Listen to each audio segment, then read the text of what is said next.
Hi, guys. Welcome to tonight's live chat. It's so good to see you.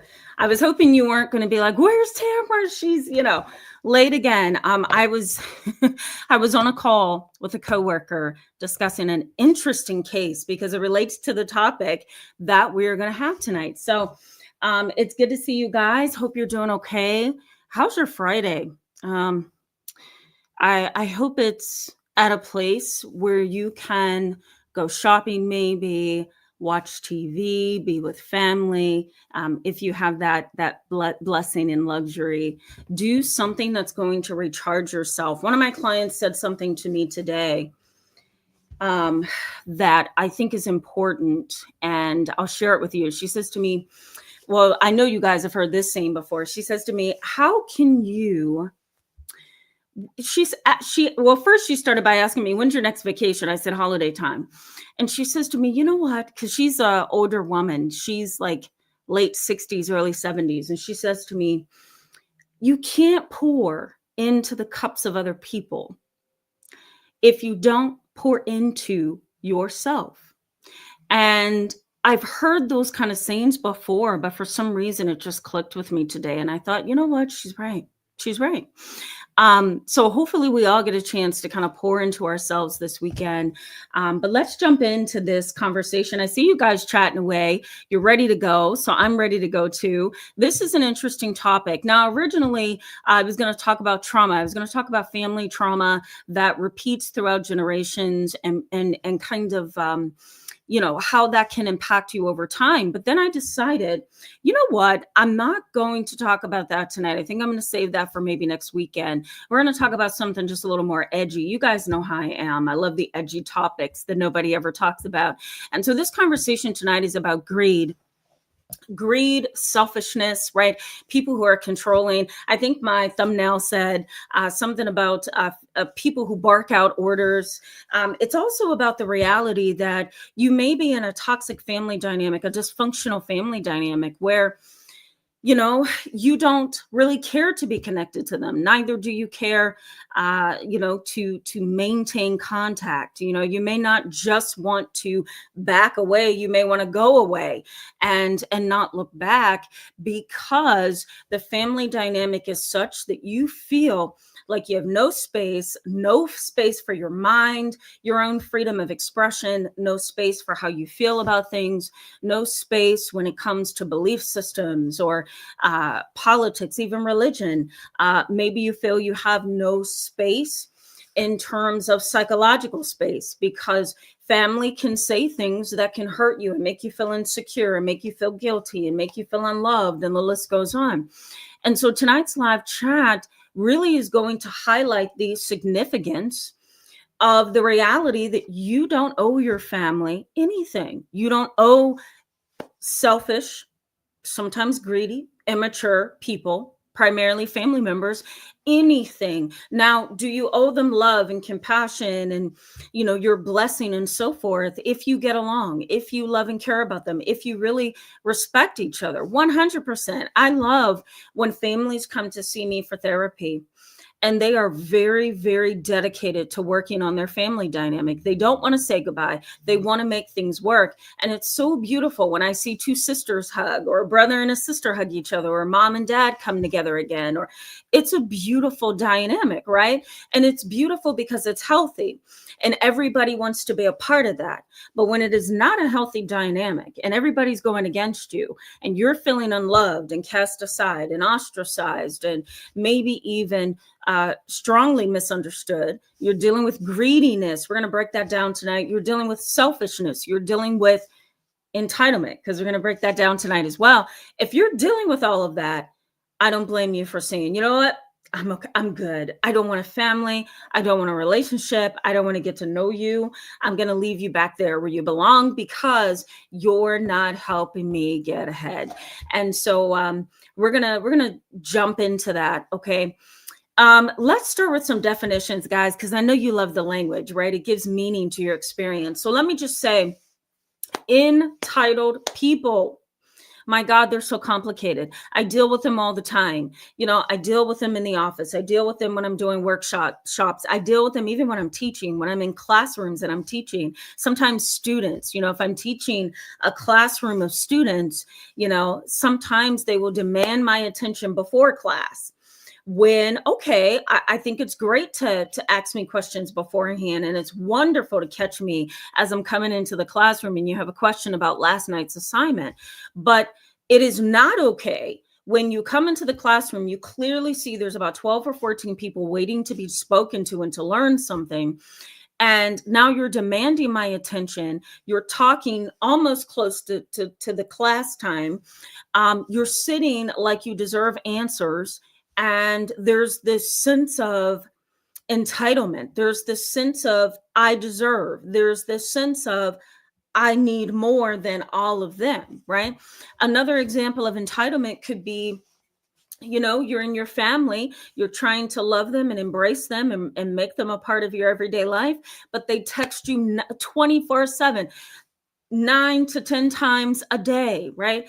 And the text messages are self-centered. It's social media posts or videos they've done or something that doesn't interest you, but they send them to you back to back to back to back to back because in their mind, they want to communicate with you, and that's what they're doing. And the reality of that, right? The reality of receiving back-to-back social media posts and links, and the list goes on, from an entitled family, is that they can just bombard you, and it feels like spam, right? After a certain period of time.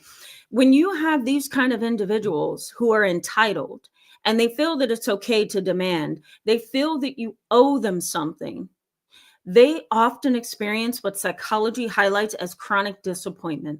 Why do they have chronic disappointment? Because when you are titled, there is a series of expectations that you have. And here's what psychology says. So I'm going to say in the chat box here, for people who are entitled, entitled, if I can spell it, they often are disappointed. Why are entitled people disappointed? Number one, they're disappointed because their expectations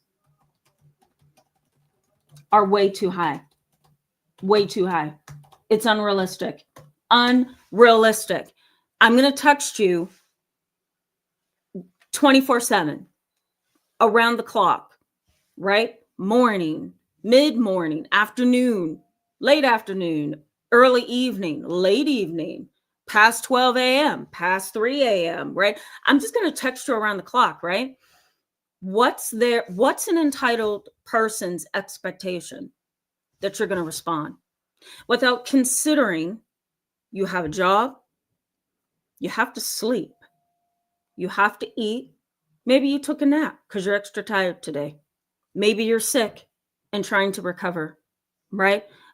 Maybe you don't like them. Maybe there's a boundary that they need to clarify and understand that you hold with them, right? It could be a variety of things. But the expectation is respond to me, right?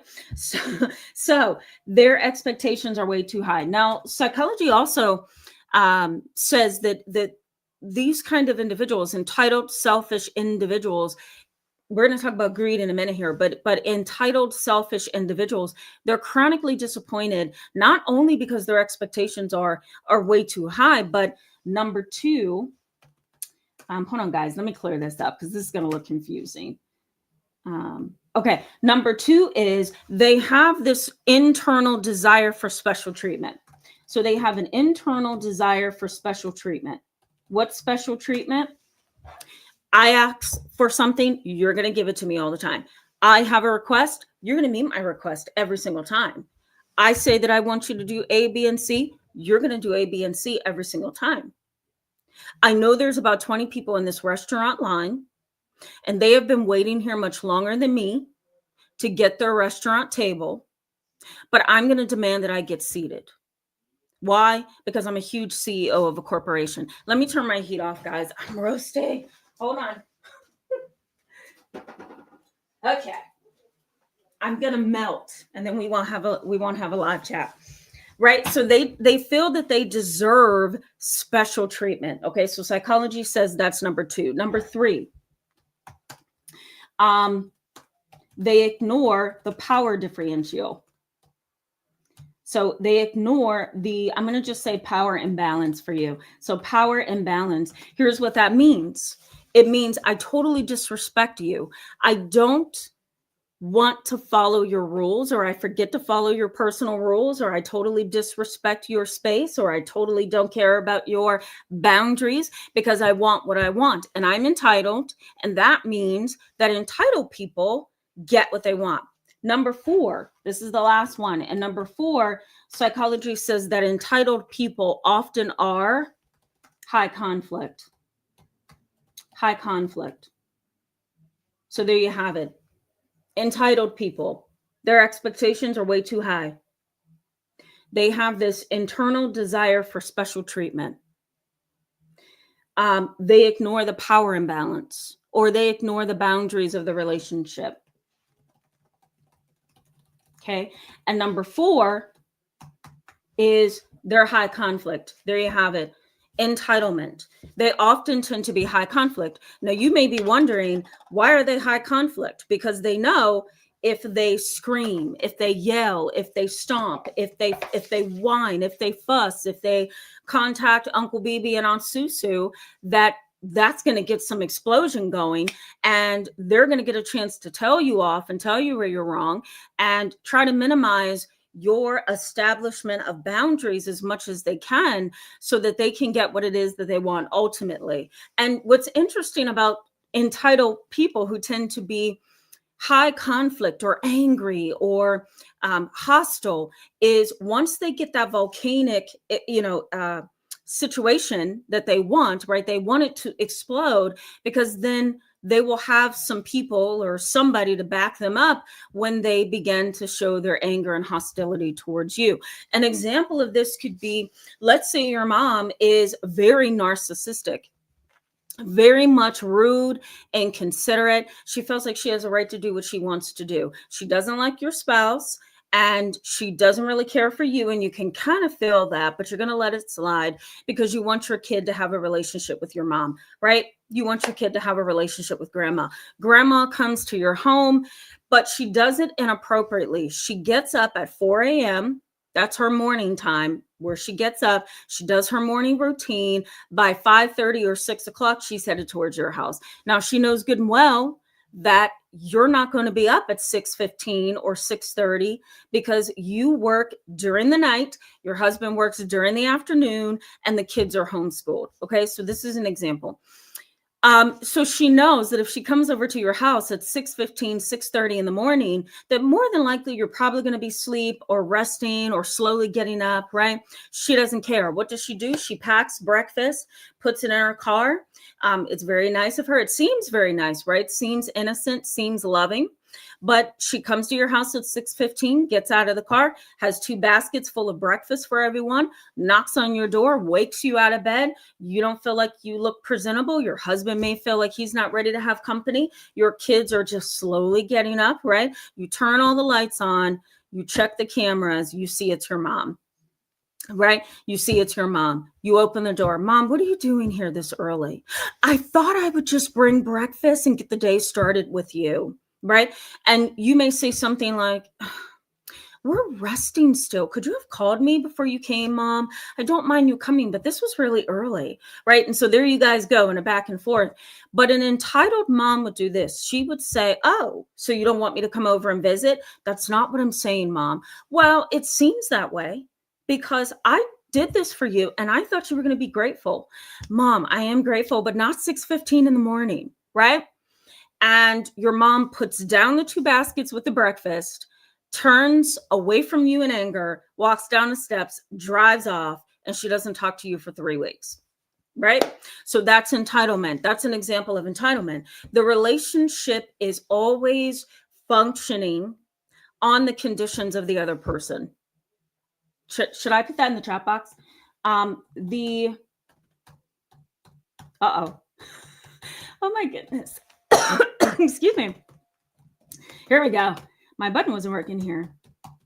So I'm going to say Expectations are based on unreality. So, things that are not likely to happen, right? And a lack of boundaries. There's also disrespect, and anger or hostility. Okay. And relationship. So relationship expectations, here we go. Relationship expectations are based on unreality and a lack of boundaries. There's disrespect and anger when a boundary is set. Okay. When a boundary is set. Let me give you another example. You ready for this? Years ago, before I got into private practice, I worked in a high school, middle school environment. And I was seeing young boys. You guys have probably heard this story many, many times if you've been with me for a while. I counseled boys, and these were boys that were in legal trouble, that they had ADHD, they had conduct disorder, criminal behavior, they were setting fires, burglarizing, stealing things. They were on probation. They would come into my office with shackles on their feet, cuffs on their hands or their wrists, right? They were serving time for major things and really small things, right? Like petty theft, misdemeanors, and some had committed murder. And so this environment was interesting because there was a mom who would come into the school to see me. And we would talk about the behaviors of her kid. We would also talk about, the family dynamic and where her son is, quote unquote, learning these behaviors from. And she made it very clear to me that she was the better parent. And I was young at the time, so I didn't have the capability to really see through what she was saying. I didn't have the clinical skill at the time. I wish I did, because she was very much a narcissist, very much an unhealthy figure for her child. And it really, when I look back, I can really see why he struggled as a young man to be stable in society, because his mother was so very unstable. But she made it very clear to me that her ex-husband was the enemy, right? That he was the devil reincarnate. And she was, Princess Diana. And so her son obviously took after his father, right? Because he's doing things that are inappropriate. But then came the bill. Okay. Then came the bill. Do you think she paid her bill? Absolutely not. She had a bill because she would manipulate and continually manipulate the financial department of the school. And she would go down there and give a sob story and whine and complain. And sometimes she would just blow up in hostility. She wanted to feel some control. And the control that she reached for was financial control. And so it was, don't charge my credit card until that day. When the rule is for everybody that was a part of the school counseling program, your bill is due at the time of service. So then don't come to therapy and get upset when you're billed. But that's exactly what she did. So she would get upset with the people downstairs in the school when they would charge her credit card. She was never ready to pay her co-payment. She was never ready to mail back her stubs or her payment stubs to make sure that his treatment was covered in school. And she really had a problem with me because she asked me to write a letter to the court that her son was sorry, didn't want to hurt anybody, even though he attempted to murder them. He didn't want to hurt anybody. He's a good kid. She's a good mother. She wanted me to write this letter for the court that said that he is taken after his father biologically. And if he is biologically unstable, then it really isn't his fault, because he needs a second chance, right? Even though this was his second or third time doing something that was a felony. And so, when I unfortunately had to tell her no. First of all, I'm not an agent of the court, meaning I don't serve the court. Okay. Number two, there are specific psychologists that actually do that particular work that you need to get in touch with. And she says, well, what do we do all this therapy for? I said, well, he still needs treatment. He's in this school district. He's coming to this school, and they have demanded that he go to treatment. Not to mention the judge said that he's court ordered to get treatment here. But that doesn't mean that I owe you a letter. I don't owe you any of that. Do you think she took that, guys? Not at all. She refused to pay her bill, refused to come back to treatment, just kind of stalled and made this whole situation with her son really difficult. And so, back in that time, it might have been around 2020, I'm going to say 2019, 2018, somewhere around in there before I went into private practice. And she was unbelievable because she had this deep-seated sense of entitlement that says, I don't want to pay my bill right now, so it's not going to be paid. You're going to wait. Even though I used your services, you're not going to get paid. Okay, so that was the attitude with the school. The other piece of her entitled attitude and disposition was, my son is innocent, and even if he did attempt murder, he deserves a second chance, because don't people change? Okay, that was her argument.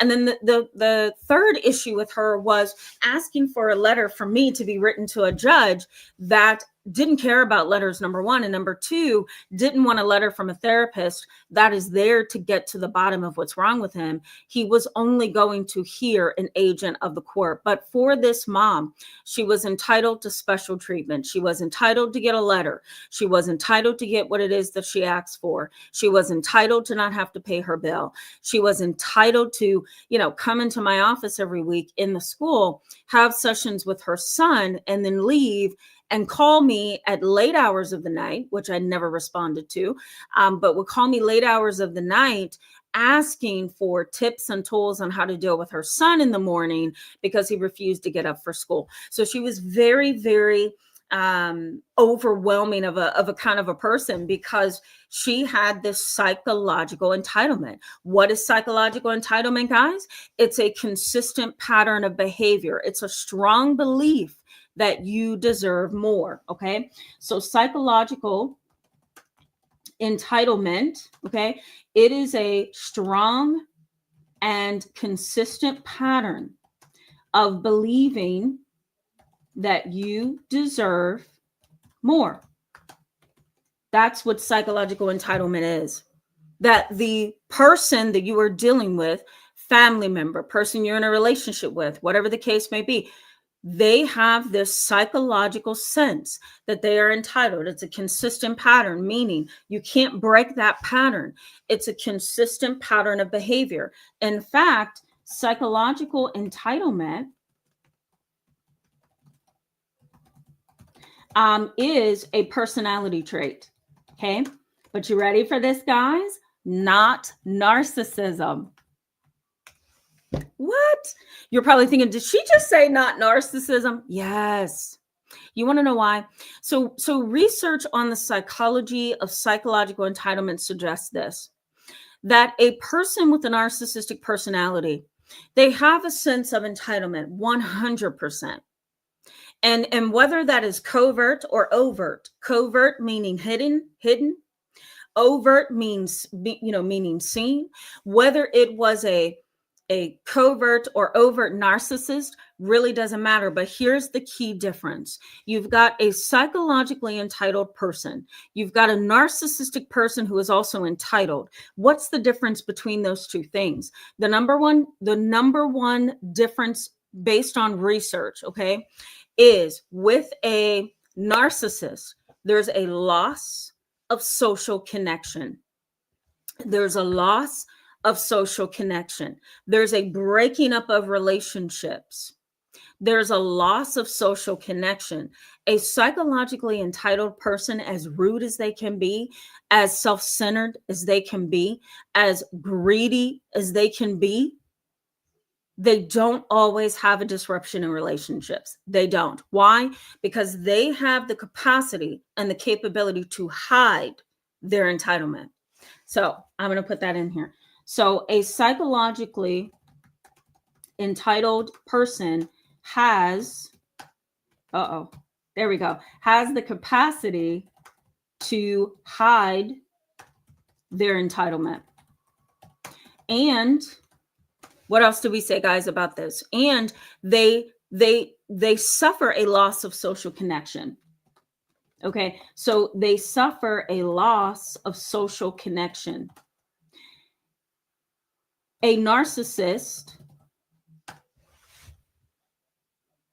I'm sorry, and they do not, I'm so sorry, guys. So let me go back over that. I knew that looked weird. A psychologically entitled person has the capacity to hide their entitlement, and they do not suffer a loss of social connection. Okay. A narcissist suffers a loss of social connection. Okay. And that was according to research on this particular topic.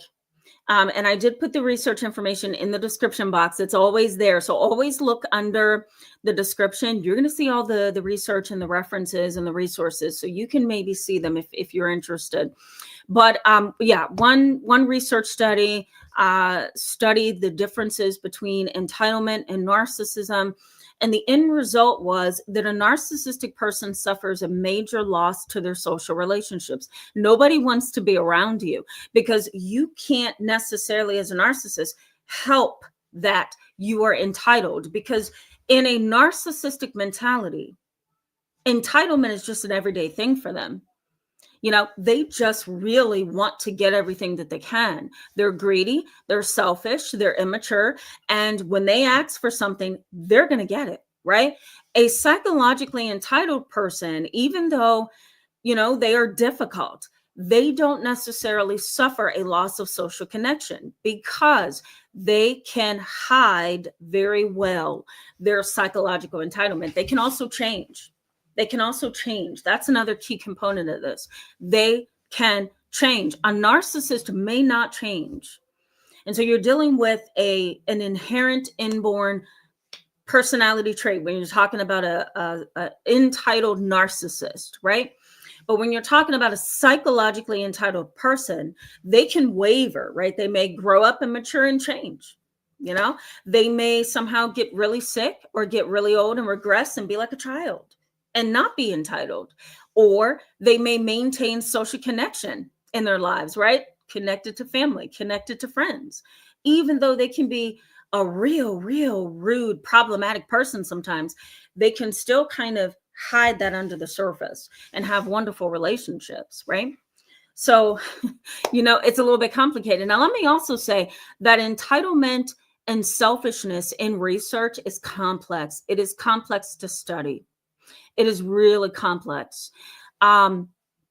because these individuals, they believe that what they want is okay. And it comes at the cost of the relationship. They're willing to lose the relationship just to get what they feel they are entitled to.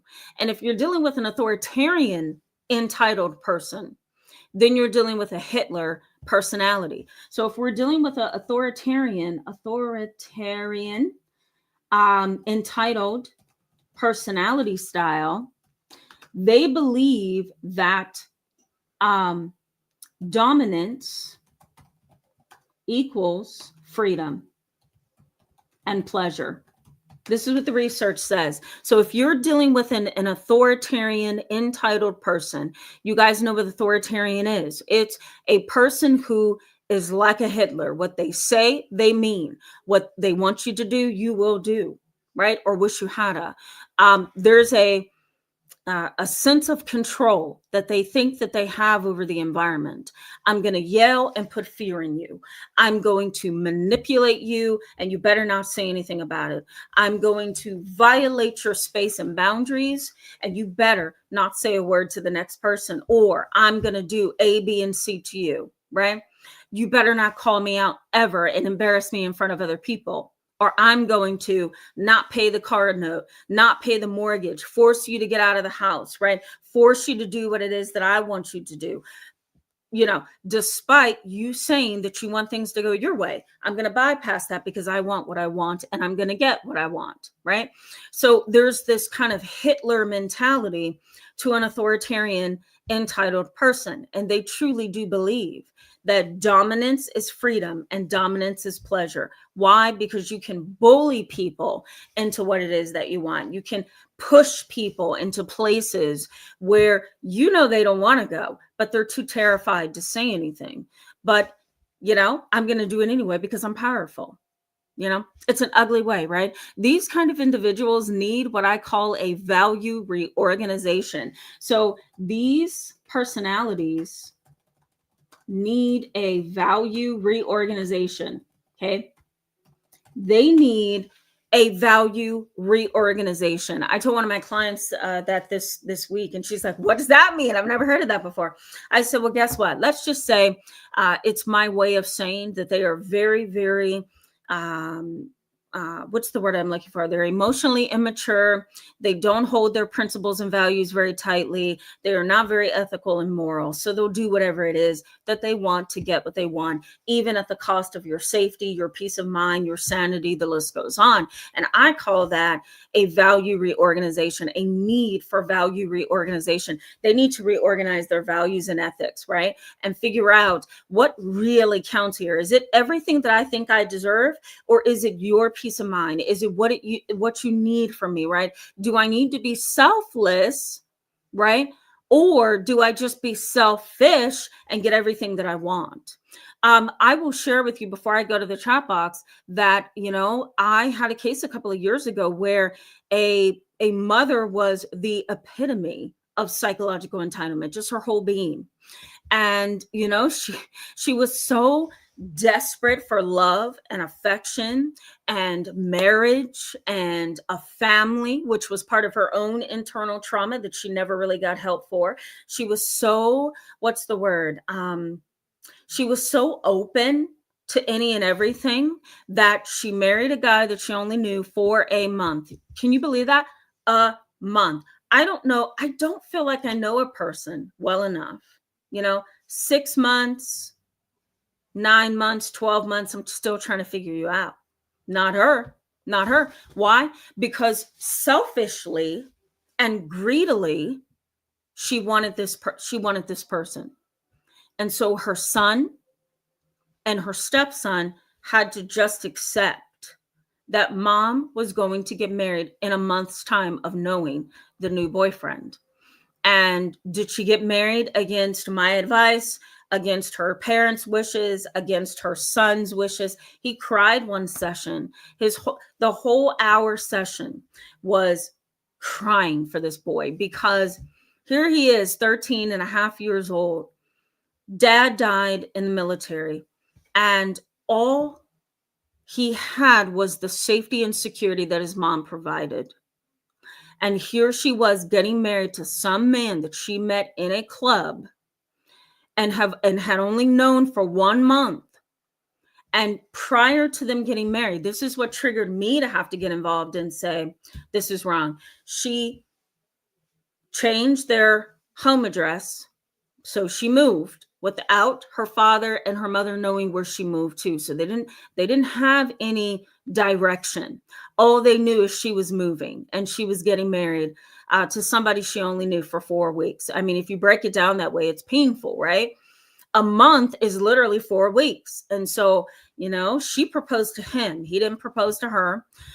They were drunk, and she decided when she proposed to him and he accepted, she secured an apartment right away, moved into this apartment, moved him in, moved her son in, and over the course of maybe a few days, she was at the courthouse making all kind of changes. Changed her last name, hit her son's last name, and he didn't want that. Changed her family name, right?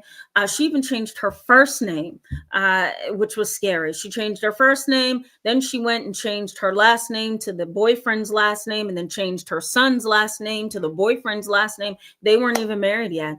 And she's doing all this legal stuff. And on top of that, she's moving and she's, kind of signing her life over to this new man that she only knew for 4 weeks. She put him on her account, her bank account. So they had a joint account where the majority of the money, she told me, was hers and not his. The entire situation was greedy, selfish, and self-centered because she wanted one thing and one thing only: him. And even though she thought that she was considering her son, because she said to me, she said, I feel like I'm considering him. I don't know why he's crying so much this session. I don't know what's hurting him so much. I am thinking of him, which is why I'm marrying this guy. Really? And so I remember saying to her, marrying this guy isn't going to do anything for him. He's sitting here crying. He's telling you he doesn't want this change. He doesn't want to lose his last name. He doesn't want to lose his first name. He doesn't want to move out of the house. He doesn't want to move into an apartment with this guy that he's only known for 4 weeks. That is considering your son, not marrying a guy that you just met at the club. That's not how that goes. That's for you. That's for you, not for him. And unfortunately, she didn't listen to that. She was so greedy and so selfish and so entitled that she totally ignored that wise advice. She totally ignored that wise perspective of things. She didn't pump the brakes. She didn't see her sons crying as a need to pump the brakes. She saw that as a need to accelerate. And so she wanted what she wanted no matter what. And so that, if you ask me, is psychological entitlement. And it is the ugliest thing, that I have had to counsel. I'll put it that way. It's the ugliest thing that I've had to counsel. These kind of people get under my skin because they have absolutely no consideration for anybody else but themselves. And I'm sure you can relate to that. Guys, before that I get, oh my God, let me take a break. Before I get to the chat box, let me just say, we're going to go over what happens here with these kind of people in your life, the challenges that you're going to face with entitled, greedy, selfish people, and then how this impacts you. Because if you have a mother like this, a father like this, a sibling like this, oh my God, they can really impact you. So let me go to the chat box and engage you guys a little bit. And then we will go ahead and continue on. Church of Philly Strong Watch, hello and welcome. Welcome to the channel. It's so good to see you. She says, very sad. Yes, it is. Yes. And she goes on and says, very sad for her son. Yes, it is. It was heartbreaking. And let me just say, it was even more heartbreaking, I think, for me, because I couldn't help. It was like nothing I said was getting in and getting through. My voice didn't matter. And here's the other thing that I didn't mention about this mom. She didn't bring these challenges up with me. Why do you guys think she didn't bring that challenge up with me? She never brought up that her son was struggling with that 4-week engagement. She never brought it up to me. She never came to me about it. It was the child that came to me about it. But she didn't come to me about this for one important reason. And that was she didn't want the discouragement of the marriage that she so desperately wanted. She didn't want the advice or the suggestions that she knew she would get from me that would go against her greed and her entitlement and her selfishness. And she didn't want to allow into her space or into her environment any kind of doubt, because doubt, she felt, is what kept her back from having what she wanted in the past. So she was just going to go through this with nobody stopping her, no matter what, and she was even seeing signs that he wasn't a very good man, and she still went ahead and got married to him because that is what she wanted, right? Fairy Girl says, hello, Fairy Girl. It's good to see you. Welcome. Fairy Girl says, yes, disheartening. I'm going to highlight that word, disheartening, 100%. 100%. Okay, let's keep going, guys. MNL Odell, I think that you were responding to MNL, and MNL Odell, says society encourages women to seek an identity through marriage, 100%. And Fairy Girl says disheartening. Very much agree with that. That is such a lie, right, guys? If you do some of the research when it comes to marriage, you do some of the research when it comes to relationships, culture, and gender, you can, and maybe we can talk about this way in the future, you can clearly see that marriage is failing in our society. And part of the reason why marriage is failing, now there's some positive things. And marriage is a wonderful engagement between two people who are committed, right? So it's a beautiful thing. However, it doesn't erase that marriages fail at a high rate. And most of that, I think, and I've seen this in the research and I've seen it in my practice as well, and in my career overall, that marriage is often this wonderful thing that you must achieve in order to be this special person in society. You know how we always say family isn't everything if they hurt you? Well, marriage isn't everything if it totally bombards your whole entire life, right? Because if a divorce happens, what are you going to do? Fall out, have a heart attack? No, you got to keep going in life. So I think society kind of bolsters marriage as this wonderful thing that you must achieve in order to be this important person, this fully grown adult, this woman, this man. And that is a lie. And I think a lot of people run after that. A lot of people also run after the beauty of a wedding, right? Some of my clients from the past, I'm going to be honest with you, they literally sat and told me, okay, they told me this thing. And I could have fallen over in my chair because one of my clients told me, Miss Tamara, I don't love him. I just want the party. I don't love him. I just want the party. And I remember looking at her thinking, are you really saying that? And I remember saying to her, she was only 19 years old, this is a terrible mistake you're making. Go somewhere and have a party and a celebration. If you just want it that bad, go ahead and celebrate your whole entire birthday. Do whatever the heck you want with your birthday. But why would you lie to someone and string? That's very narcissistic, by the way. Why would you lie to someone and string them along and make them think that you love and care about them when the reality is you just want the party? Wow. So people run after that. They run after the wedding. They run after the dress. They run after the decorations. They even run after the creation of the party that's going to happen, right? They run after wedding planners and putting little knickknacks together and, showing off a ring, whatever that means. And so these are all kind of fickle, shallow reasons to marry, but this is kind of the way that our society goes, right? And that to me, and it has been highlighted in the research, that is why marriage fails, because the premise to marry isn't what it should be. And so unfortunately, these kind of entitled, selfish people, they run after weddings. They want what they want. They do. Ann Pulser, hello. It's good to see you. Welcome back tonight. Sylvia Love Jones, it's good to see you, my friend. Welcome back. Air Force to Civilian Chronicles, hello and welcome. It's good to see you.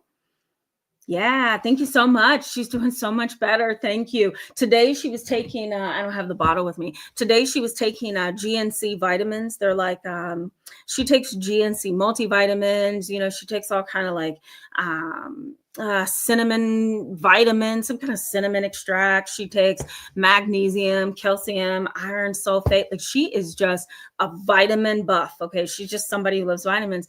But tonight, guys, before she swallowed a vitamin, it was me and my brothers. Mom, did you eat? And she's like, yes, I had 4 sandwiches. And I'm like, okay, that's a bit much, Mom. But she's like, I ate. And so we're good. Thanks so much. I appreciate you. Scorpio Bird, hello and welcome, my friend. It's good to see you. Welcome back. All right. Why do I feel like somebody's consultation? I don't know if it was you, Scorpio Bird. Did I have a consultation with you? I feel like I had a consultation. I have to go look at my schedule. I feel like there's a scheduled consultation that's coming up or so. Ellie Wynn, it's good to see you. Welcome back. Mariah Shopton, it's good to see you. Welcome back. Mariah says, by reading the title of the stream, I can tell that this will be a good one. Immediately, I think of my older siblings. Yeah. Oh, yeah. Hopefully some of this that I've kind of been saying has hit home for you so that you can kind of feel validated maybe in some of the emotional, experiences maybe you have had with your sister. These kind of people are really, really, they can be really damaging. I'll put it that way. Debbie, hello and welcome, my friend. It's good to see you. Welcome to the channel and thank you for being a member. It's good to see you. Kev Dower, Little Johan. Christina Smith. Phoenix, welcome. It's good to see you guys tonight. Welcome back. Troy Silver Fox, hello and welcome. It's good to see you. I answered a couple of your comments yesterday and today, so that's awesome. And I love hikes in the woods. Oh my God. My mom is terrified though. She's like, please don't go back there into the woods. Because there's kind of like a woody area where I live. And I'm literally in the middle of feels like nowhere.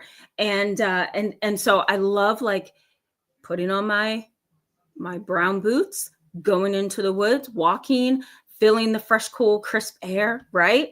And my mom is like, don't go back there. Please don't do that. You don't know what's down in the woods. So, but I'm with you, Troy. I'm with you. I love that. Jessica J, it's good to see you. Welcome back. I haven't seen you in a long time. It's so good to see you. Patrick Black One, it's good to see you. Welcome back. Yeah. Oh, I'm so glad. He says, always a pleasure to attend a personal growth driven group. Thank you. You're welcome. You're welcome. And that's so good to hear. So good to hear. Okay, let's keep moving, guys. Regina Myers and Axe the Edge. Hello. Welcome to both of you. It's good to see you. Okay, I'm going to leave your comment up there, Axe the Edge, because I'm trying to move through this a little quickly,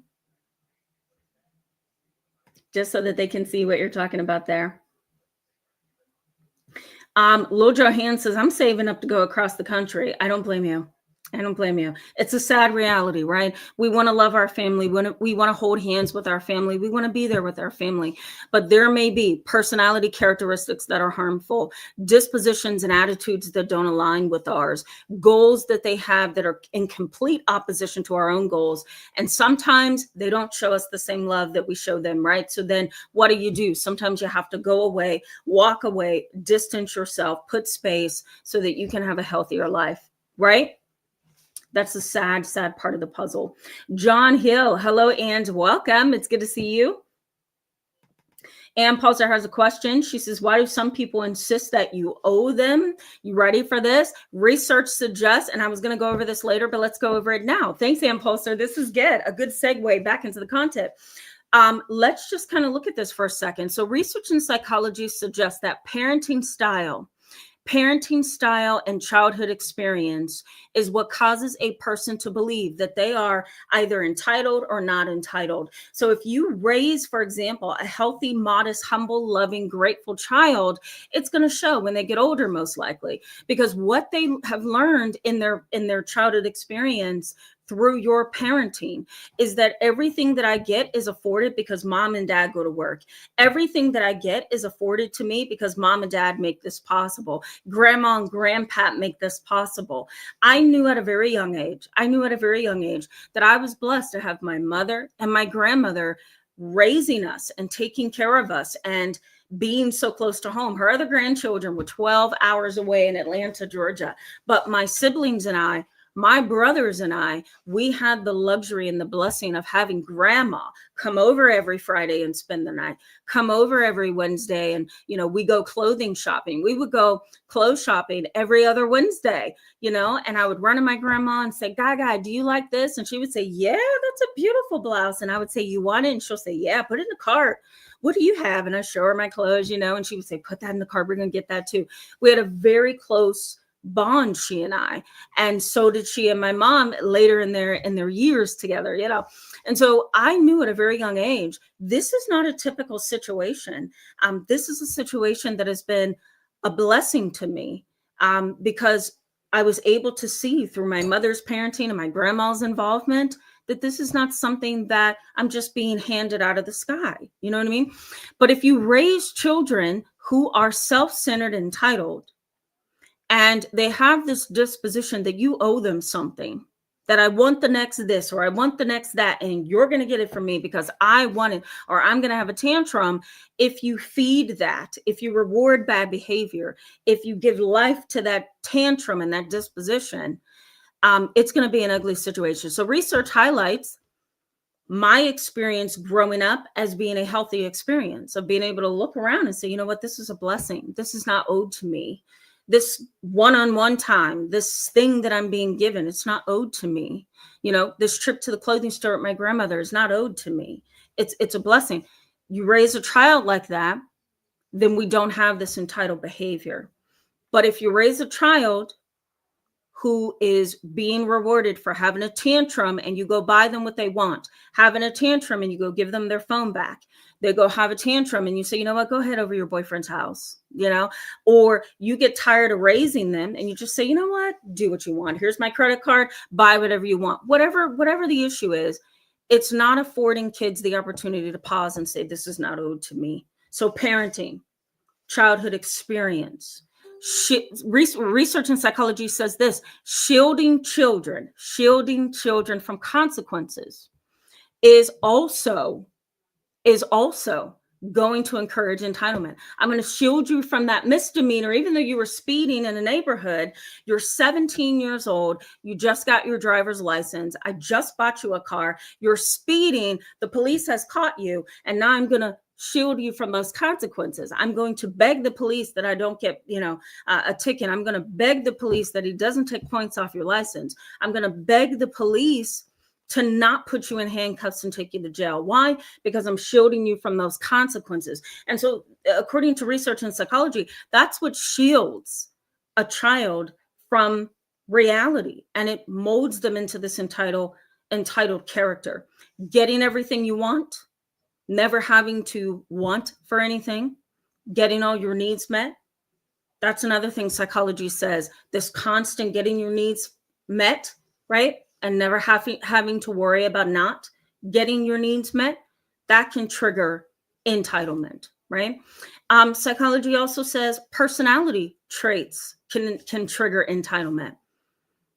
Borderline personality, being highly emotional, having a fear of abandonment, having a husband, right, or a wife, and not having to worry about affairs or wanting for nothing, right? And they leave you one day, you get highly emotional, you get angry, you lash out, you become aggressive, right? Because borderline personality is the emotional category. So you're highly, highly emotional, and living that kind of repetitive emotional wheel can lead to, I've got to stomp, cry, scream, slam things to get what I want. And if I do get what I want, I'm going to continue that behavior. And so sometimes it's learned behavior, it's personality, it's an enduring pattern of behavior that happens because of the brain. That's another theory. The dopamine track in our mind, think about addiction, drug addiction, sex addiction, food addiction, exercise addiction, gambling. All of those things are the result of dopamine in the brain. It's a neurotransmitter, a chemical that impacts how we respond to our environment. And so, entitlement kind of plays off of the dopamine part of the brain. Isn't that interesting? So there you have it, guys. The psychology says all of those reasons and more is what causes a person to feel entitled. Okay, and I hope that answered your question. That was a long question, right? And a long answer. Not a long question, I'm sorry. It was a long answer. But I figured we might as well go back to the content, because that's exactly what I was going to talk about. So, all right. Christina Smith says, I was emotionally pushed out of my family. They intentionally failed me on every level. My goodness, I'm so sorry to hear that. That's a difficult dynamic, right? It's painful. It's like you almost have to, once you experience that pain and that hurt, pick yourself back up and move forward, knowing that you can't stop. You got to keep going. You know what I mean? Excuse me, guys. Okay. Let's keep moving. Excuse me. Michelle G. Hello and welcome. I don't remember you, so welcome to the channel. It's so good to see you. Michelle G, says scapegoated by the family is very much real. Oh yeah. Black sheep rule is very, very real. My mom was a black sheep for many years in this family. So yeah. Curtis Draper, hello and welcome. It's good to see you. Welcome back. Let's keep moving, guys. Jennifer Huber. I'm going to say Huber until you correct me. It's good to see you. Welcome back. Jennifer Huber says, being the scapegoat is a very heavy and painful load. Yes, it can be. Yes. because you're forced into a position that you probably rightfully do not belong in. You know, it's very sad. Axe to Edge says they think that when they bark, you should whimper, cower. I take my time and continue doing what I'm doing. Yeah. Oh, yeah.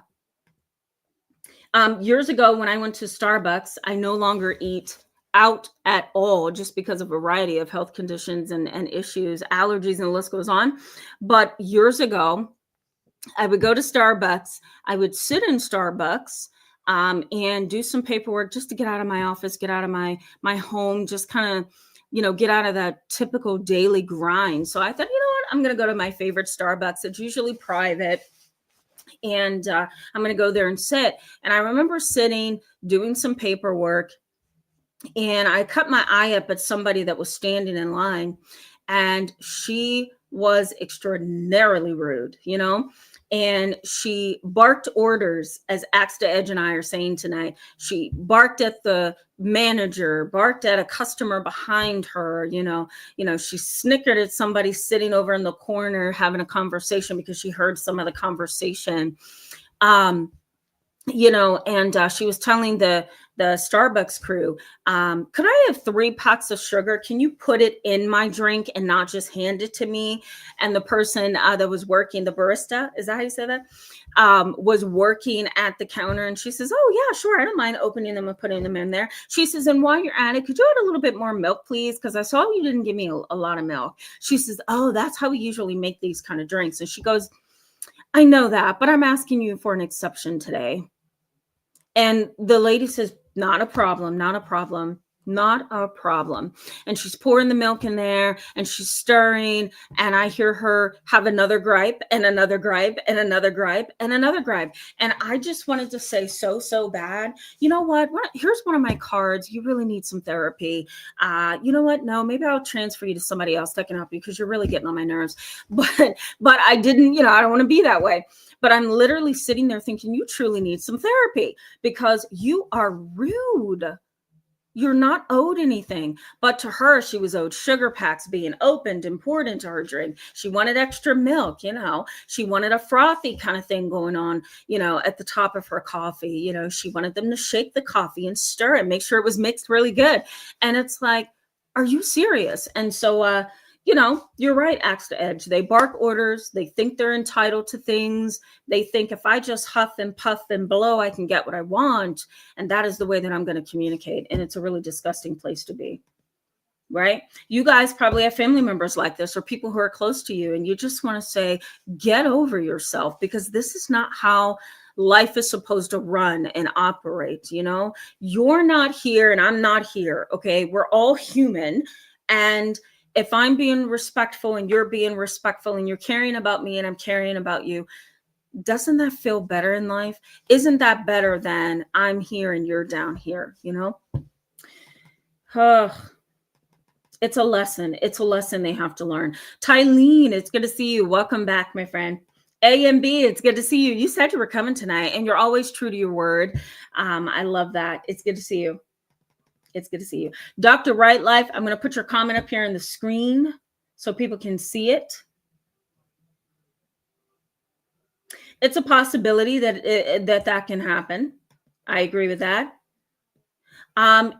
Eco Life, I hope I'm saying that correctly. Hello and welcome back. It's good to see you back tonight.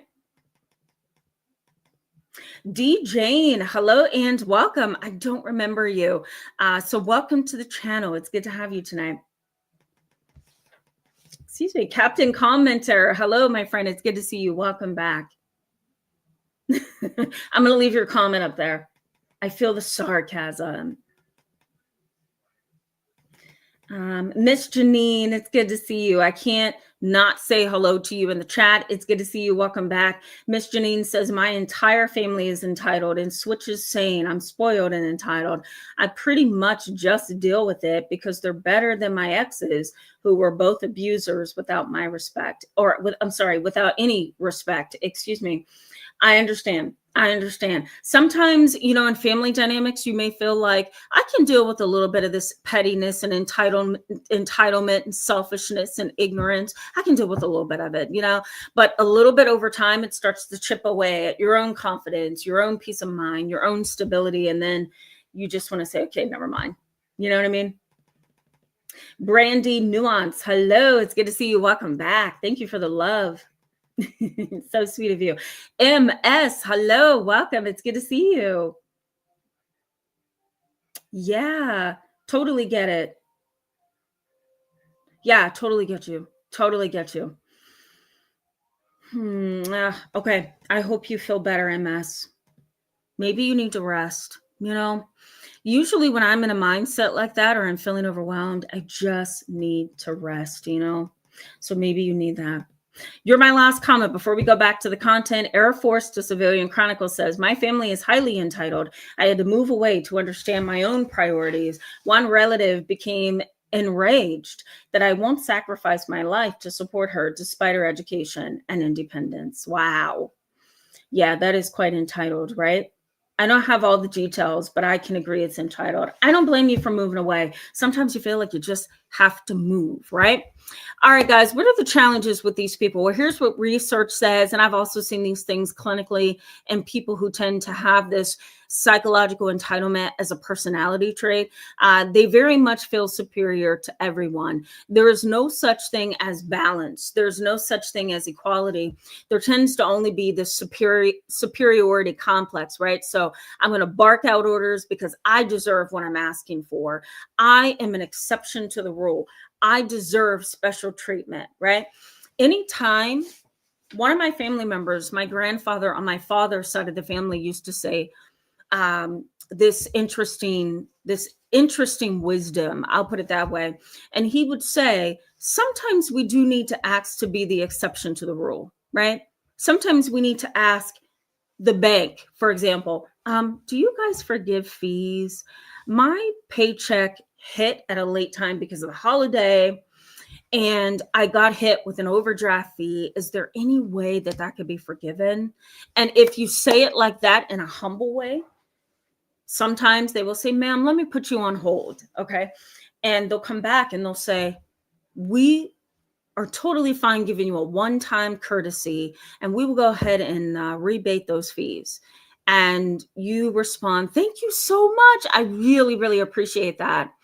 And they say, yeah, absolutely. Thank you for being a valued customer, right? But if you call the bank saying, yeah, I was just calling to get a refund because you guys charged me an overdraft fee and my check hit the bank literally 2 hours before you hit me with the overdraft. I think you guys are wrong. And as a matter of fact, I'm going to switch banks. That's not the way to do it, right? So sometimes we have to ask because it's life. We ask for that special treatment, but it's the way in which you do it that matters. And we all know that on here, right? So these people, however, don't know that and they don't care to know it because they are the exception to the rule. Because of that kind of attitude, they have stormy relationships. They have stormy relationships. And that's just kind of who they are. Rules don't apply to me. I get what I want. And because of that, I'm happy. And so I'm going to push buttons. I'm going to call you names. I'm going to treat you bad. I'm going to raise my voice. I'm going to file a complaint. I'm going to whine and cry. I'm going to have a total adult tantrum because I am entitled, right? And so these kind of individuals, again, they feel like they're an exception to the rule. They have a superiority complex. And on top of that, they just strictly have stormy relationships because nobody wants to be bothered with them. They have what we call a status hunger. A status hunger. Status hunger says, I have a hunger to be way up here. I have a hunger to sit next to the best football player. I have a hunger to be a celebrity. I have a hunger to look the best and to be the most handsome, to be the most beautiful, so I can outshine all of those people over there, right? That's another thing that is just despicable. It's despicable. So research in psychology suggests that these kind of individuals are constantly looking for validation of their entitlement. Is it okay that I asked for this? Is it okay that I stomped and screamed and that I ordered my family member to give me money, even though I already owe them about $1,000 back, you know? Or, looking for validation that because I'm a single parent, I deserve to ask my grandmother to pay A, B, and C for me, So it's a status hunger. I am hungry for a certain status in society. These kind of individuals too, their greed kind of makes them desire and want control.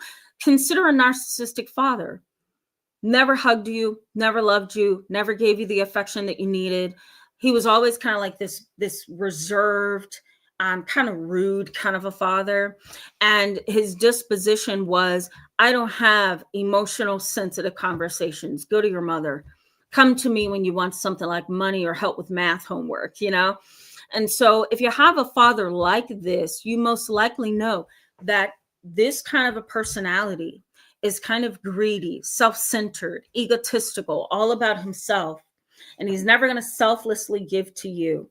And so his greed and entitlement is often the result of control. When he controls, he feels the most entitled. When he controls, he feels he gets a lot in return. Isn't that sad? Some people feel like you're filling their cup when you kind of what's the word I'm looking for? Cower beneath them. That's the word.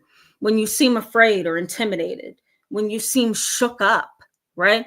That kind of fills them. That's a sad thing, but it does. It fills them.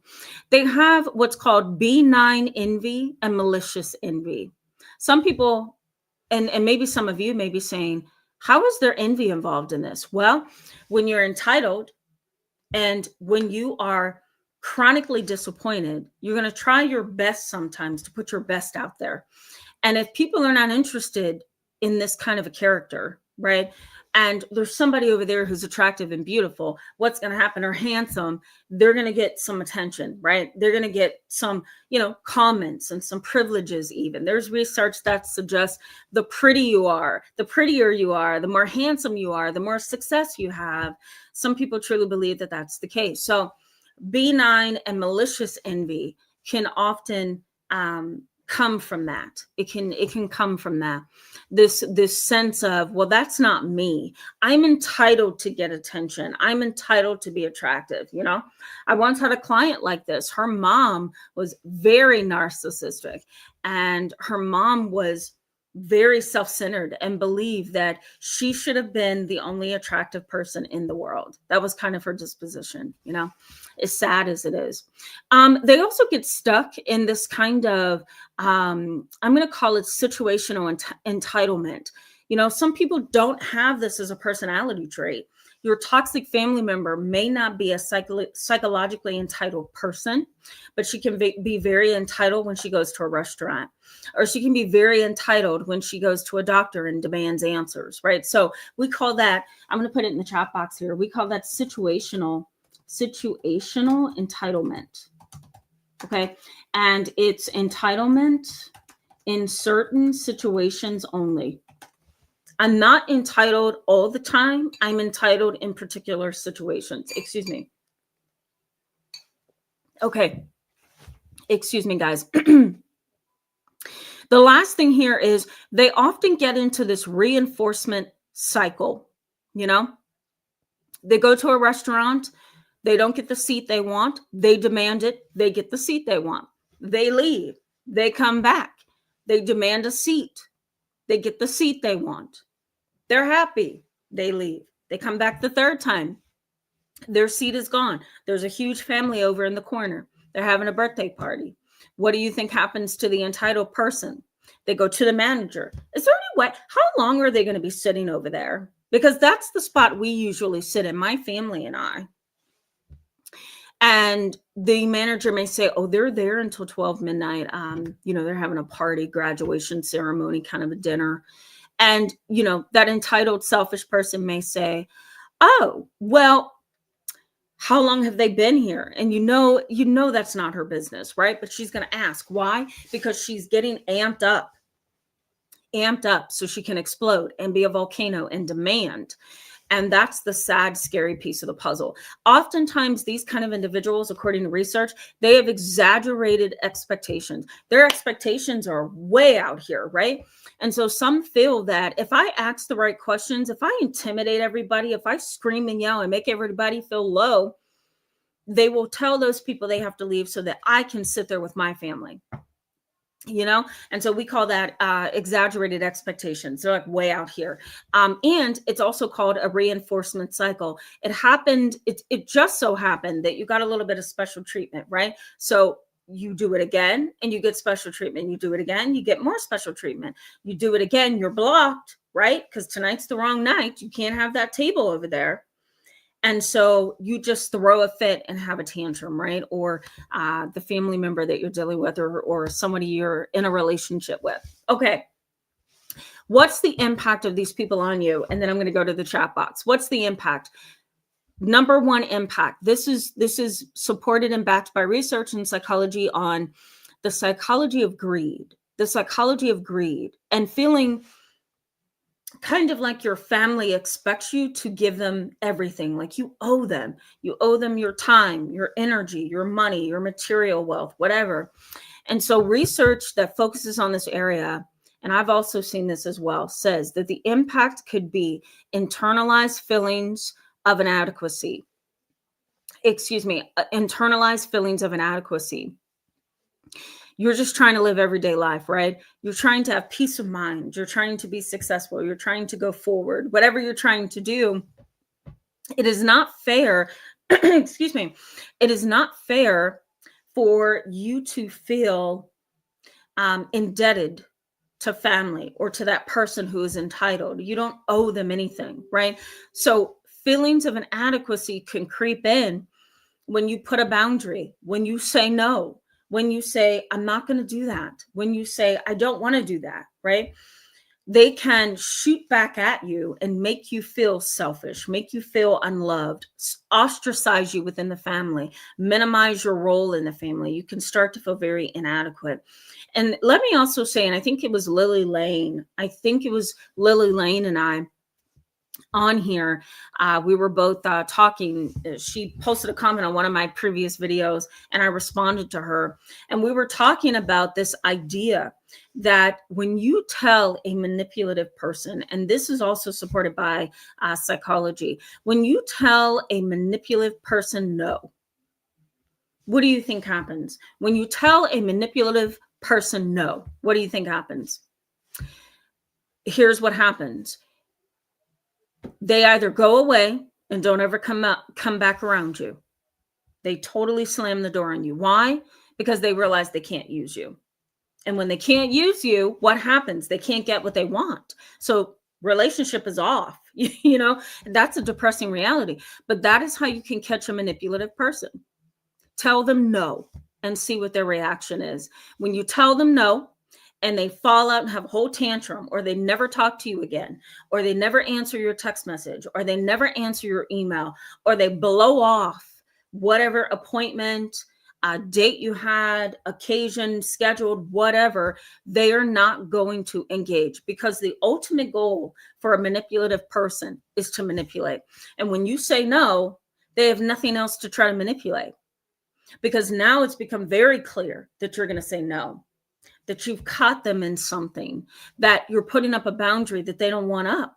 So they're going to run over there. And so, when you're dealing with an entitled person, this is the same dilemma that you're going to be in. Tell them no and see exactly where they end up. Probably not in your life. They also have this difficulty with loss. They want everything. Greed, right? Greed says, I want more than I know I need. I want more than I know I need. Entitlement says, I deserve all of this because all of this is mine. And so having a family member like this, having a marriage partner, relationship partner like this can be really damaging. And so not only can, they have a lot of loss in their life because not everybody's going to put up with their entitlement, but you're going to also feel a loss. Why? Because you're not going to have that connection with that person that you want because they're so full of greed and entitlement that they can't give of themselves to you in any capacity, you know? There's also kind of this crippling insecurity that you can have. It's a crippling insecurity that you can have dealing with these kind of individuals.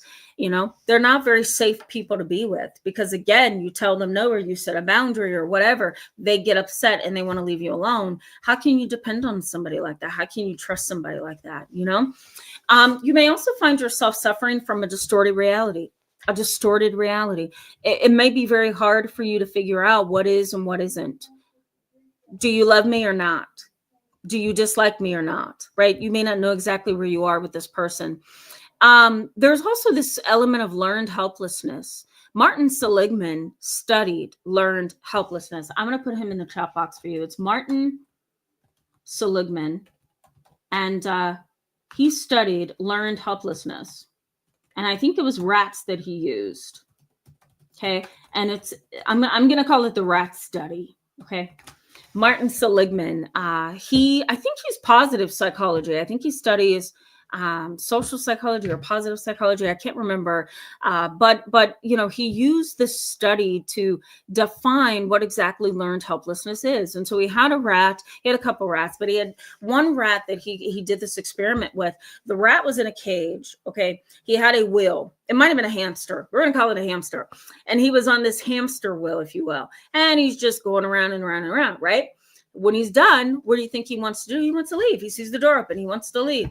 Every time the hamster or the rat would go to the door to leave the cage, what would the researchers do? They would shock the rat, right? And the rat would just kind of, you know, fall back. I saw some of this in a documentary.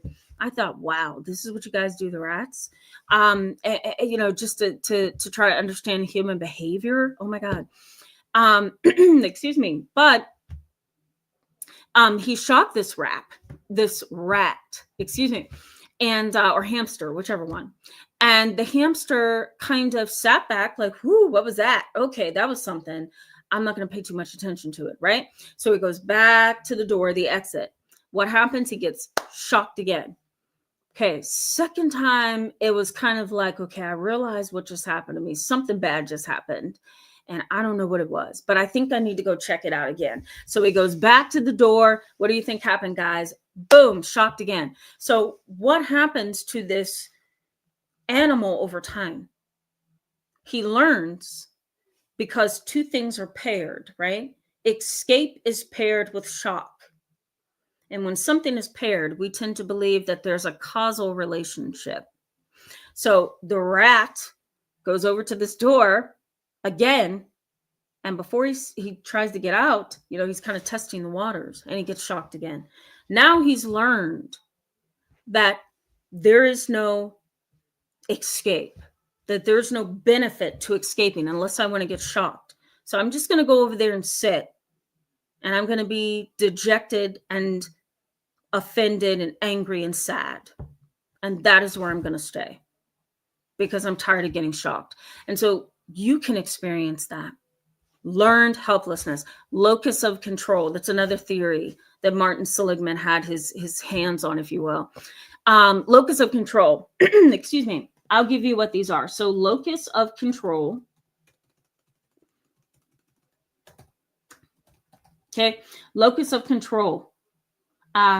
Internal means that I'm going to say success comes from within. External means other people have an impact in my life or have an impact on my success. So here's what that means. Internal locus of control says, I failed that test because of something that's innate. Something that is in me caused me to fail that test. External locus of control says, something outside of me caused me to fail that test. I think it was my professor. I don't think he likes me. So I graded my paper worse than all the others, right? So some of us, it's a very natural thing. We have an internal or external locus of control. We kind of assign control where it doesn't belong, is basically what that means. Internal locus of control says there's something wrong on the inside of me that has caused this. And you can start to feel like that. You can also start to feel helpless because you believe that things outside of your control are controlling your life. So whichever way you put that, external locus of control, internal locus of control, it can still make you feel very depressed, as if you have no say on what's going on in your life. Self-doubt, right? Self-doubt. Learned behavior. This is another thing. I hate to say it. Learned behavior. You can learn over time to be entitled. And so your mom, your father, your sibling, whatever, maybe they sat up under somebody in the family who was entitled and they learned that behavior. The other thing, and the last thing here in this category before we go to the chat box and wrap up, is grief, right? You may actually experience this deep-seated grief because you can't have the love and affection that you need from that person, right? Because they are shallow, they are entitled, they deserve special treatment in their mind. Their core issue, ready for this? Their core issue is low empathy, high entitlement, and this sense of perfectionism. That is really their core issue. An entitled, greedy, dominating person who believes that you owe them something has three core issues: low empathy, a sense of high entitlement, and perfectionism. And that's a terrible combination, if you ask me. This is a lot, right, guys? Tomorrow I'm going to talk. Oh, geez. You guys ready for this conversation tomorrow? I don't even know if I'm ready for the conversation. People who have psychological, emotional, and spiritual demons. You ready for this conversation? I don't know. Let me know in the chat box. You guys want to hear this tomorrow? Because I'm happy to switch it up if you're not ready. We'll make it a live chat for Halloween. Because when we get done talking about these people, you're not going to be able to sleep. Okay, I'm just going to be honest with you. You need to know what psychology thinks of this topic. You need to know what research has recently said. You need to know what existentialism has said about spiritual world, what psychologists who have come across different things say about people that they can't treat, they can't medicate, because that's not the problem. And you may feel like, some of your family members are hard to understand and hard to deal with. And, you may at some point feel like all of their demons have impacted you in a very negative way. I had a young person, before I go to the chat box and we wrap up, I had a young person 7 years ago, maybe 8.5, 9 years old, somewhere around in there. And he said that when his dad would come to his bedroom late at night to violate his body, himself, he said, I would look at my dad and he said, I would be crying and asking why. He said, and my dad just looked like pure Satan. And I believed him. He was a very smart, bright little boy, but I believed him. So we can talk about that if you want. Come join me tomorrow. Let me know in the chat box if you want to hear that topic. Okay. It's a heavy topic, but personal, professional, and spiritual experience in my life, my late grandfather's life and teachings, as well as just knowing and studying philosophy and existentialism and demonology, and the list goes on. You may feel like there's an evil in your family. You may feel like there is an intergenerational trauma, that is a darkness in your life that stays over you like a dark cloud, or stays over many generations of your family. So, you might like that topic. So come join me tomorrow. All right. Comment section, guys, and then we're going to go. Ash Shakur Whitaker. Hello, and welcome, my friend. It's good to see you. Okay, let's keep moving. Sorry, I was processing whether I wanted to answer somebody. Phoenix. Hello, my friend. It's good to see you. Phoenix says, I'm really tired, but my week wouldn't be complete without you, Tamara. Oh, that's so sweet. I'm going to listen while making dinner. I hope everyone is hanging in there no matter what you're going through. Thank you so much for that. selflessness. I feel that. Thank you for that. And so glad that you could still tune in even while you're fixing dinner. I'm going to go do the same thing in a little bit. Ashika Whitaker says, it seems to me that entitled people lie to themselves and tell themselves that the world owes them something. 100%. I'm going to star that in the chat box because it is true. It's the literal definition. Remember, psychological entitlement is a consistent pattern of behavior. It's a strong belief that you deserve more. So very, very true. Very, very true. Jessica J says, entitled people are exhausting. Yes, they are. Yes, they are.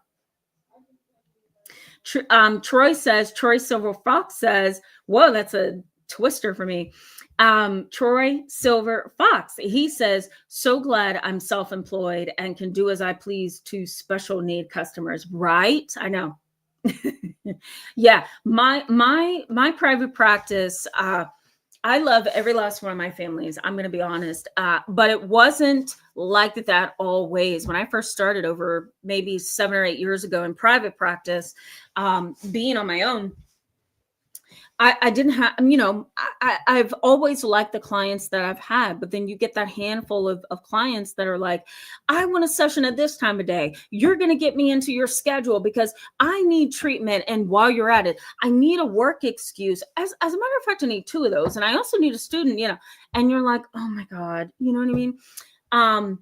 So you're right. Like working for yourself can kind of help you be a little bit more flexible, but it's still disruptive, it's still disruptive. Yeah. And Pulsar says, why not a narc? And I broke it down earlier. So you got your answer there. I don't want to go back and break it down anymore. Okay. Let's keep moving, guys. Captain Commenter says, if anything, my family of origin owes me for therapy costs. I'd much... Captain Commenter, that is hilarious. That is hilarious. Did you just say that? Let me go back over that. If anything, my family of origin owes me for therapy costs. Yeah, I saw that right. Oh my God. That is hilarious. I'd much rather belong to the TAM fam. That is sweet. Thank you so much for that. That is hilarious, right? You wouldn't have had to go to therapy if it wasn't for them, right? I know. Send them a bill. They're not going to want to pay it. I'll tell you that. But I back you. I'm behind you. That's so cute. I love that comment. Thank you for saying that. That was a good one. All right, let's keep moving, guys. Yeah, I'm way behind. I'm sorry. Bear with me as I go through these. Faith, it's so good to see you. Thank you so much for that. It's good to see you. Welcome back tonight. Okay. Liz Delgado, hello, welcome. It's so good to see you back. Welcome back. Liz says, I had a boyfriend like that, but now he's my ex for that reason. Totally understand. Yeah, sometimes you just have to say, this is not going to work. I'm sorry. This is not what I thought it was. Okay. Half the battle knowing is, I haven't seen you in a while. Good to see you. Welcome back. Hope you're doing okay. Jacqueline Fuller, hello and welcome. It's good to have you back tonight.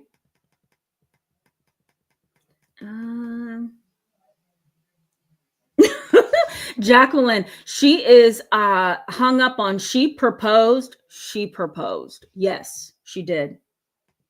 Yes. I mean, some of you are laughing in the chat box.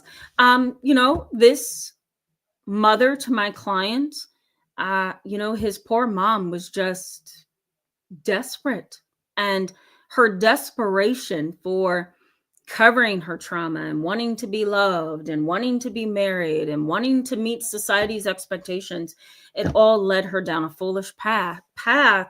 And, I wonder, he's no longer with me, this young man, but I wonder if they're still married or divorced. It has been a few years now, 7 or 8.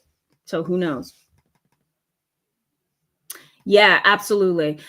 Fairy Girl says she wanted the idolized fantasy of him. Yes, that is correct. She did. She wanted the fantasy of having that husband. You're right. That is exactly it. Yeah. Jessica J says, I would like to change my name and disappear sometimes. I don't blame you. I get it. I don't blame you. I don't blame you at all. I totally get you. Captain Commenter says greed is a sin. Yes, it is. I agree. I agree. And that's what the Bible says. It is. And I can see why, right? Because greed eats you alive. Because you're going to eat that and that's not enough. You're going to want that and that's not enough. You're going to want that and that's not enough, right? And you could have everything somebody desperate wants and that's still not enough, you know? B Millie, I haven't seen you in so long. It's good to see you. Hope you're doing okay. Welcome back. I'm going to leave your comment up there for people to read. Okay.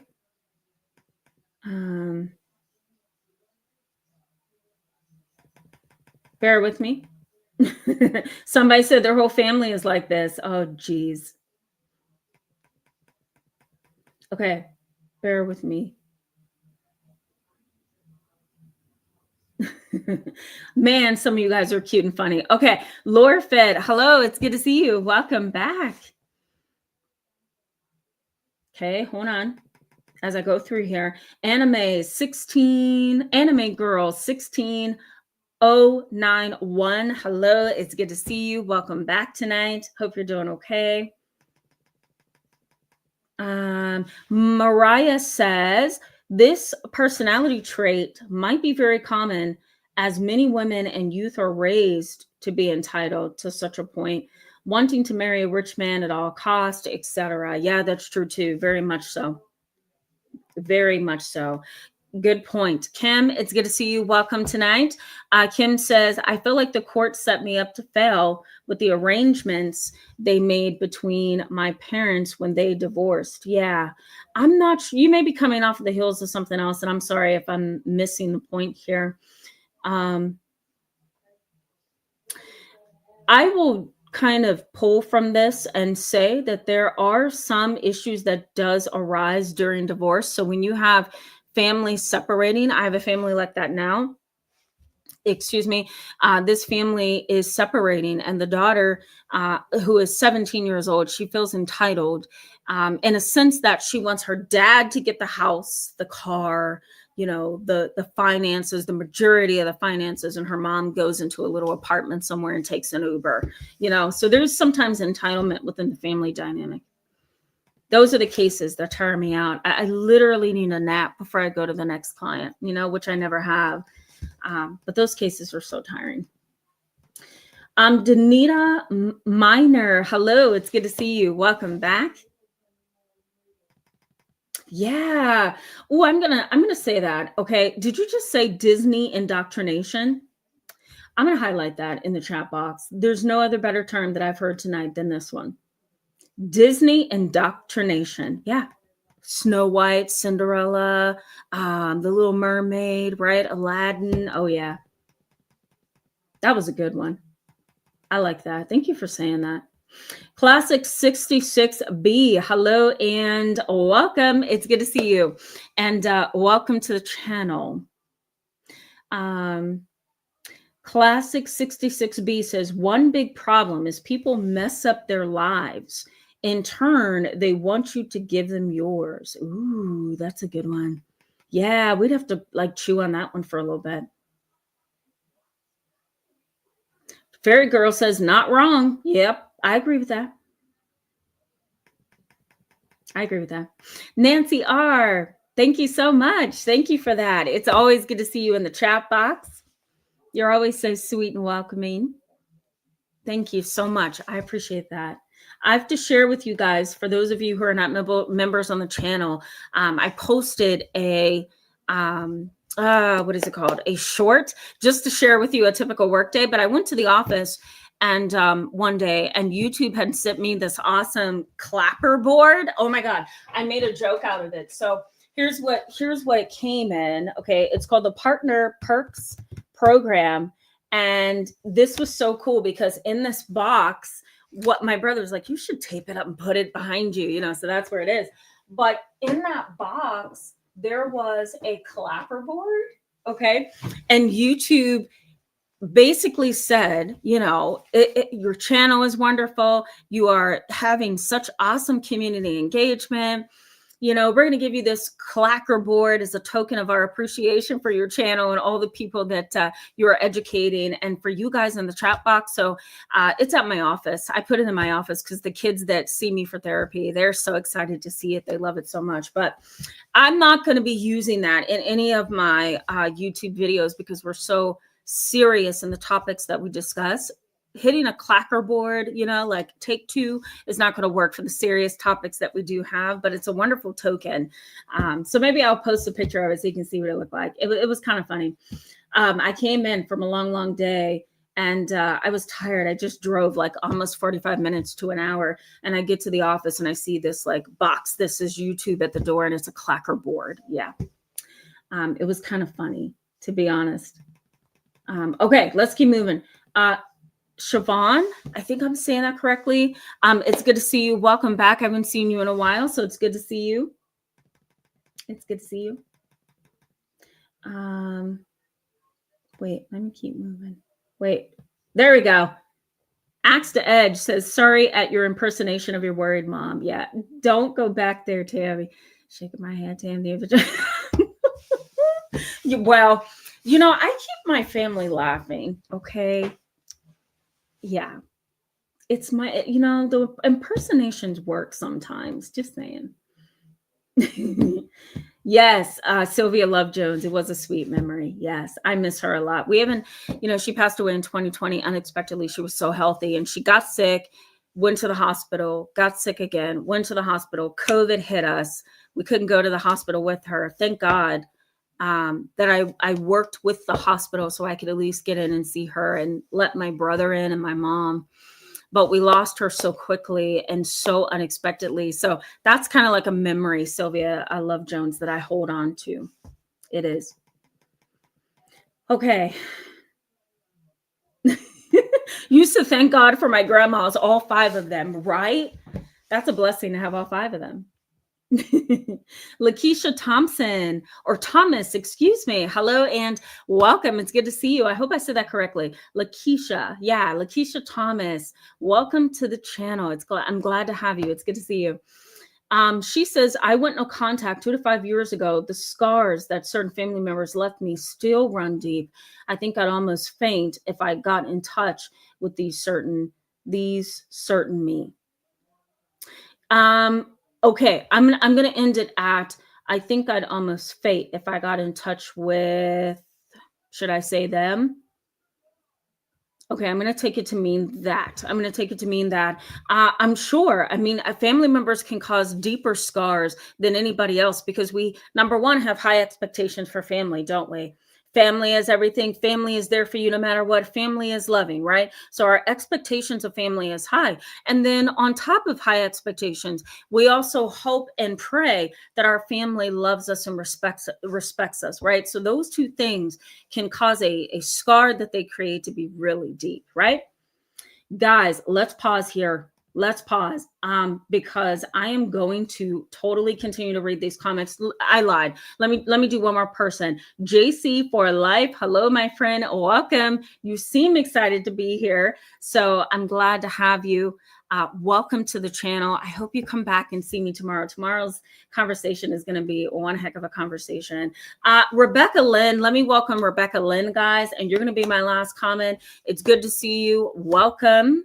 I don't remember seeing you, so welcome to the channel as well. Rebecca Lynn says, hello, Tamara. I watch your chats and lessons daily. Thank you. Oh, thank you so much for that. She says, life-saving education, trying to get out of a family that has turned to a cult since I got sick. Knowledge is power. My Lord, doesn't it feel like when you get sick, and I've seen this in my family for many years, you get sick and it's like family dynamic just hits the ground. You start seeing people for who they are. You start experiencing things for what they really mean. And life just kind of shifts you, even while you're trying to heal your body and cope with a sickness, So it's good to have you guys. I love you so much. I really do. Thank you so much for your support and your kindness. Last time I was late because my mom got sick. I let her watch all of your comments in the chat box. She smiled and blushed and laughed. And she was like, make sure you tell them, make sure you tell Fairy Girl. I said, thank you so much for her kindness, you know? And then I can't think of the other people we were looking at, but you guys were amazing. And she really, I could see, she was like on my phone, like this guy. She was just like scrolling like, oh my God, these comments. So, and then she got interested in the topic and what you guys were talking about. So thank you for your continual kindness and support of the channel. I hope you have a wonderful Friday. Come join me tomorrow. That's probably my 1800th time saying that, but I feel like it's such a sticky topic tomorrow that people are going to run, you know, or they may flood the chat and have a lot to add to it. So I don't know. We'll see. But come join me tomorrow. All right, guys, have a wonderful Friday. I'll see you tomorrow. Bye-bye.